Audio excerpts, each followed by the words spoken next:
Les écoulements pyroclastiques sont des mélanges de fragments de roches volcaniques et de gaz. Les fragments sont très chauds, plusieurs centaines de degrés. On en voit quelques-uns qui roulent, là, qui sortent de l'écoulement principal.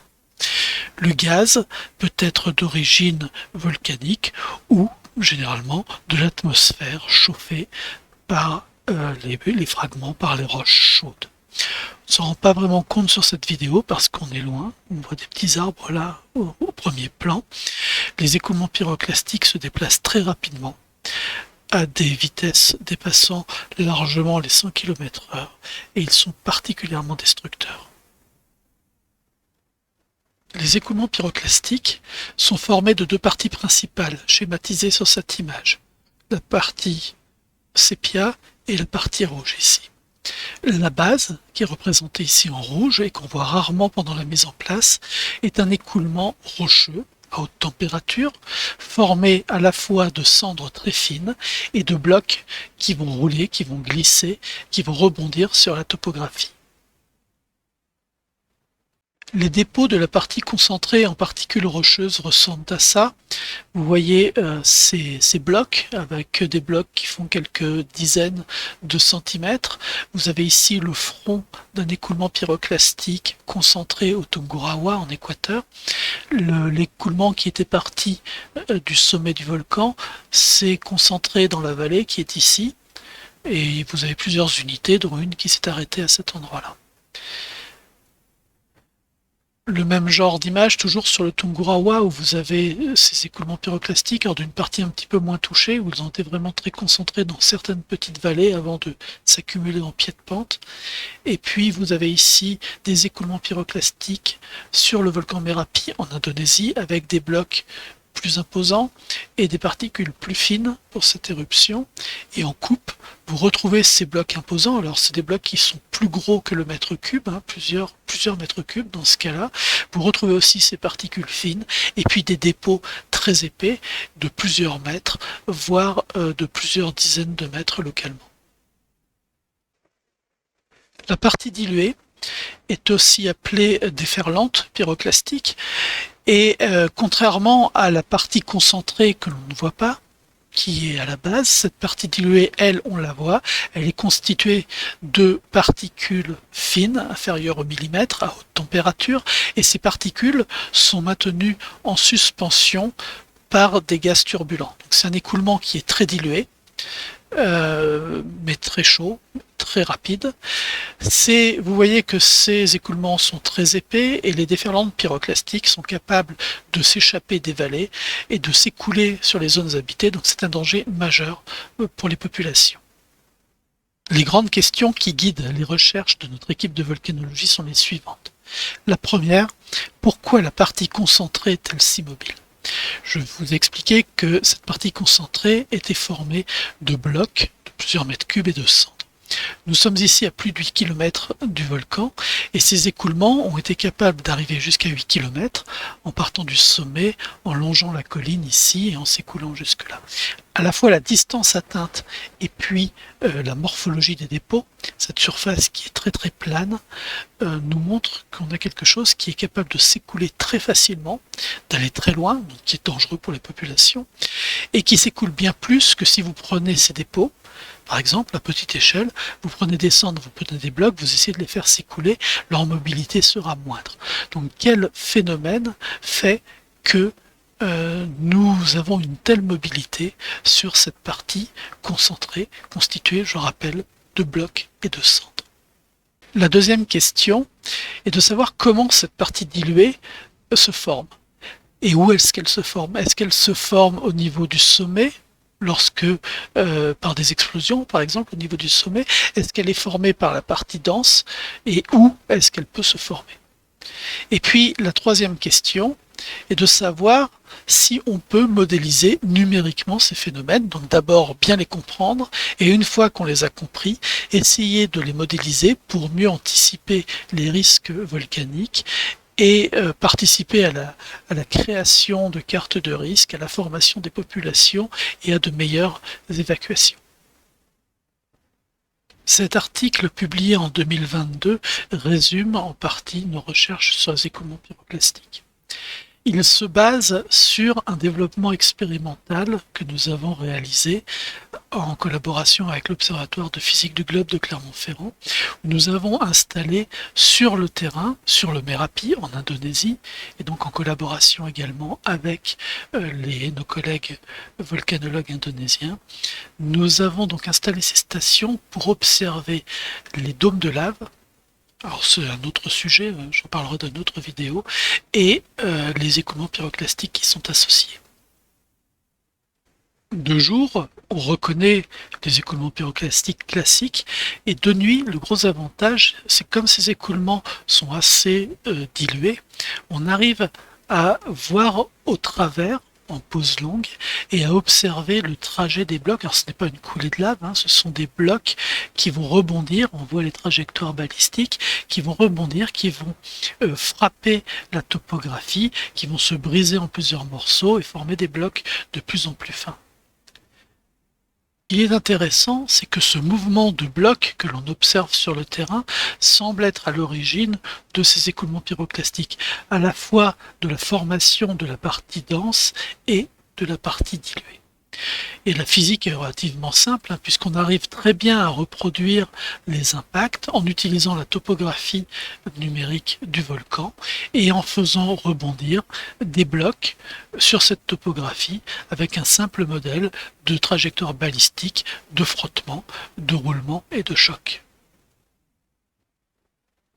Pour essayer de comprendre si le mécanisme observé peut être à l'origine des déferlantes pyroclastiques, ce que nous avons ensuite fait, c'est développer un système expérimental avec des particules qui sont secouées verticalement pour représenter les différents chocs observés le long du trajet de la partie concentrée et regarder ce qu'il se passe. Et ce que nous avons démontré, c'est que les différents mouvements vont éjecter des particules. À chaque fois que vous allez avoir un mouvement vers le haut, les particules vont être compressées, puis le bac va tomber vers le bas en éjectant ces particules. Et ce qui est intéressant de noter, c'est qu'à chaque fois que des particules vont être éjectées vers le haut, de l'air va venir se mélanger. Et lorsque le lit va s'effondrer, à l'oscillation suivante, vous allez avoir les particules les plus fines qui vont être prises en suspension par les gaz et qui vont venir s'écouler. Et si on réitère plusieurs fois ces cycles de compression-décompression qui vont à chaque fois ingérer de l'air, on arrive à reproduire en laboratoire un écoulement de densité qui ressemble à petite échelle évidemment, à l'écoulement de densité naturelle de la déferlante pyroclastique. Ce que nous avons également observé dans nos expériences, c'est que les oscillations ingérées permettaient l'ingestion d'air à l'intérieur des particules et que cet air qui était coincé entre les particules lui donnait une extrême fluidité. En effet, si vous prenez comme ici un réservoir qui est rempli de particules fines. Ici, ce sont des petites billes de verre, mais on pourrait avoir la même chose avec des matériaux naturels. Que vous mettez du gaz sous pression à l'intérieur de ces particules, parce qu'elles ont été piégées, par exemple, lors des mouvements des particules sur la topographie, comme vu précédemment. Si vous permettez à l'air de s'échapper, l'air va exercer une force sur les particules qui va leur permettre d'acquérir un comportement très très fluide. C'est ce que l'on voit ici, vous voyez. On a à la fois la formation de bulles à l'intérieur de notre dépôt lorsque l'air s'échappe, mais aussi, vous voyez avec la surface, une pente très très faible. Le matériau est capable de s'écouler sur des pentes nulles comme le ferait de l'eau. Donc on a une extrême fluidité du matériau lorsque l'air s'échappe.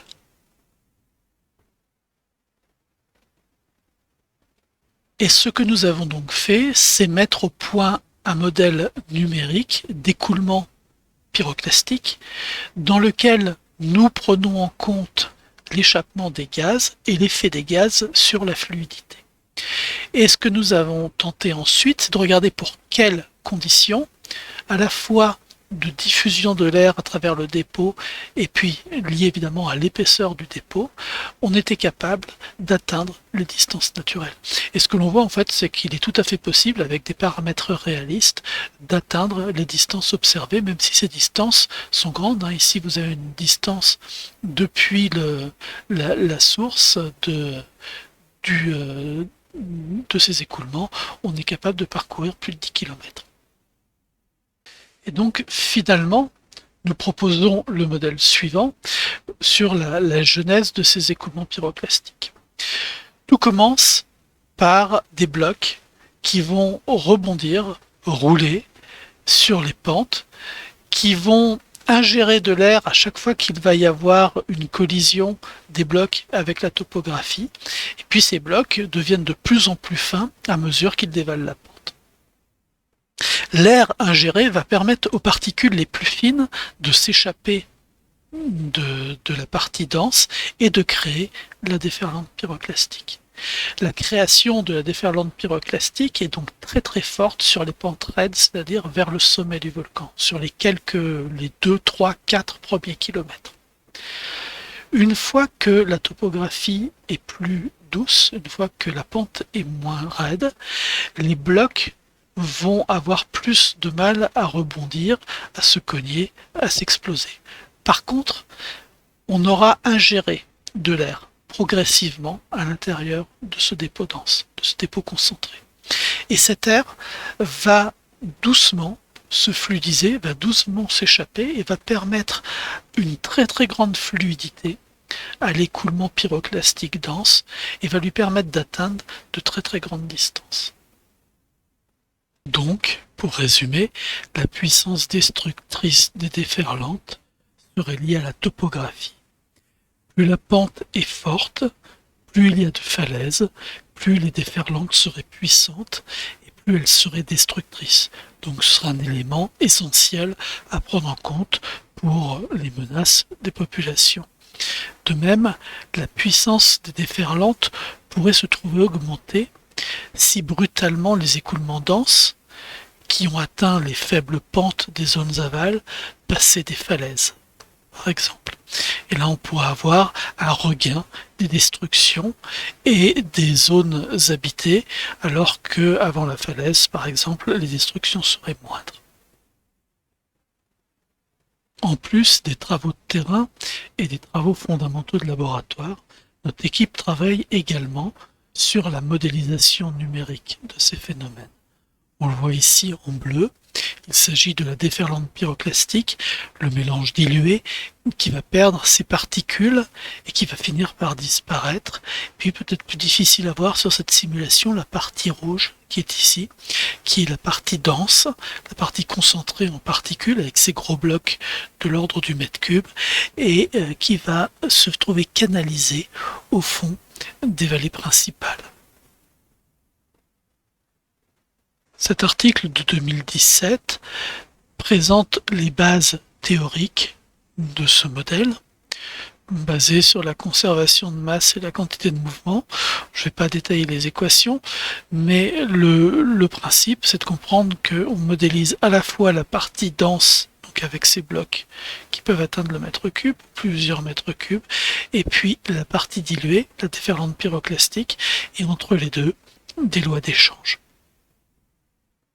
Le modèle a tout d'abord été testé sur des topographies très simples avec des caractéristiques particulières. Ici par exemple une vallée qui se resserre, ici un coude, pour tester le comportement du modèle, sa réaction aux variations de topographie et essayer de voir si les résultats sont compatibles avec ce que l'on connaît de ce type d'écoulement. Cet autre article publié en même temps est une application du modèle sur un cas concret, le cas de l'éruption du volcan Merapi en 2010. Cette éruption a été bien observée, bien décrite, en particulier les dépôts, et donc il est facile de vérifier la validité du code en comparant les résultats numériques avec les dépôts naturels. Cette figure nous montre la simulation numérique avec l'écoulement dense qui est concentré en particules, c'est ce que l'on voit marqué par le trait ici. Puis les couleurs nous indiquent l'épaisseur de la déferlante pyroclastique entre 0 et 100 mètres. Et on le voit, hein, évidemment des épaisseurs plus importantes au niveau des vallées. Et puis on voit aussi que la déferlante finit par disparaître par sédimentation de ces particules parce qu'elle devient plus légère que l'atmosphère. Ici enfin, nous voyons les épaisseurs reproduites numériquement, alors épaisseur laissée par la déferlante pyroclastique et puis épaisseur laissée par l'écoulement dense. On a des résultats qui sont relativement proches de ce qu'il s'est passé sur le terrain. Et ce que l'on voit ici, c'est les trajectoires de la déferlante que l'on peut comparer sur le terrain aux trajectoires des arbres qui ont été couchés, et puis une notion qui est la pression dynamique, qui est liée à la concentration en particules, qui est liée à la vitesse de ces écoulements, et qui est le facteur destructif majeur de ces phénomènes, avec la température évidemment qui va tout brûler, mais on a la température qui va brûler, et puis la pression dynamique qui est capable de coucher les forêts, qui est capable de coucher les bâtiments. Et grâce à ce modèle, donc on peut avoir une idée de la pression dynamique et donc des destructions auxquelles on peut s'attendre si une éruption de ce type se produit. Si je reviens sur cette vidéo en 3D de la simulation, nous voyons en bleu cette déferlante pyroclastique. Ce que nous voyons, c'est qu'elle naît sur les pentes les plus fortes, elle vient frapper la colline qui est ici, elle est gênée par cette colline, mais elle réussit quand même à passer par-dessus. Sur le terrain, la colline que je viens de vous montrer est ici, et on voit effectivement sur la vidéo l'écoulement pyroclastique qui contourne la colline et qui en plus la surmonte.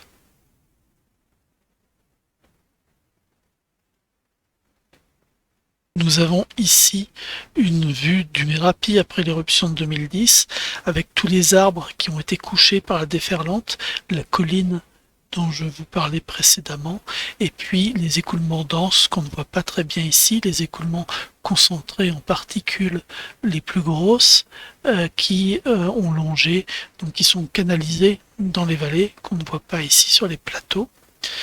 Et sur cette image, ce que l'on observe, c'est la colline dont je vous parlais précédemment, et on voit encore mieux tous ces arbres qui ont été soufflés par le déplacement de la déferlante. Donc c'est un nuage dilué, mais un peu comme une tempête ou un peu comme un vent de sable. C'est rapide, c'est beaucoup plus dense que les tempêtes et les vents de sable. C'est plus rapide, c'est plus chaud. Et ça va être capable de faire beaucoup plus de dégâts. Pour terminer, ce modèle a été appliqué à d'autres éruptions, aux éruptions de Montserrat par exemple, ou à l'éruption de la montagne Pelée en 1902. Les résultats modélisés reproduisent très correctement les résultats naturels, et nous pensons qu'avec désormais une meilleure compréhension de la physique de ces écoulements, donc je vous rappelle les grandes questions: pourquoi est-ce que la partie concentrée va si loin? Comment est créée la déferlante pyroclastique? Et nous espérons qu'à partir de cette meilleure compréhension et de son intégration dans des modèles numériques, il nous sera possible de mieux anticiper les destructions créées par ces phénomènes, par exemple en cas de réveil de la montagne Pelée ou de la Soufrière de Guadeloupe.